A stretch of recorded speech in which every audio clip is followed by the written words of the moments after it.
అందరికీ నమస్కారం. ఏంది మామిడాకులు చూపిస్తుంది అక్క అనుకుంటున్నారా? నిన్న ఇంకా కొన్ని మామిడాకులు ఉండే గుమ్మాలకు కట్టినవి, అవి నానేసుకున్నాను తాగేద్దాంలే అనేసి. ఇంకొచ్చి గులకన్ అంటారే, అది గులాబీలతోనే చేసేది. ఈ గులాబీలు కాదు, పెద్ద సైజు నాటు గులాబీలతో చేస్తారు. నేను వచ్చేసి ఏమేమి వేసి దాన్ని పాలు కలుపుకుంటాను, అది ఏ విధంగా కలుపుకుంటానో చూపిస్తాను. ఆ రోట్లో వచ్చేసేసి గోడంబిను మరి వచ్చేసి గుమ్మడిత్తనాలు, ఒక ఏలక్క కచ్చాపచ్చగా దంచుకున్నాను. ఇప్పుడు గులకను వేస్తానని అదే గులకను ఆ కచ్చాపచ్చగా దంచుకోండేది కానీ మిక్సీ జార్లోకి వేసేసేసి ఆ గులకను వేసేసి పాలు పోసేసి మనకి ఎన్ని కావాలో అన్ని పాలు పోసేసి మిక్సీ పట్టుకొని తాగేసేది. డైరెక్ట్ వడేయకూడదు, దీన్ని డైరెక్ట్ తాగేసేది. దీన్ని తాగడం వల్ల ఏమి మనకు బెనిఫిట్లు అంటే కొన్ని విషయాలు చెప్తాను. మనం తిన్న తర్వాత మనకు అరుగుదల బాగా పెరుగుతుంది.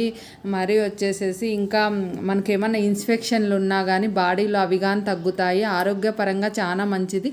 పిల్లల నుంచి పెద్దల దాకా తినచ్చు. చిన్న పిల్లలు అయితేనే 1/2 టేబుల్ స్పూన్ తినల్లా, పెద్దోళ్ళు అయితేనే 1 టేబుల్ స్పూన్ తినచ్చు.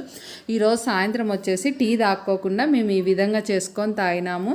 ఇది వచ్చేసి మా అమ్మ వాళ్ళ ఆఫీస్లో వాళ్ళు నాకు యూట్యూబ్ అమ్మాయికి ఇమ్మ అని మా అమ్మ వాళ్ళు ఇచ్చినారు. ఆ సార్కి కానీ థ్యాంక్ యూ. ఈ పాలు అయితేనే ఆరోగ్యపరంగా చాలా మంచిది. డైరెక్ట్గా తినచ్చు ఇది గులకను.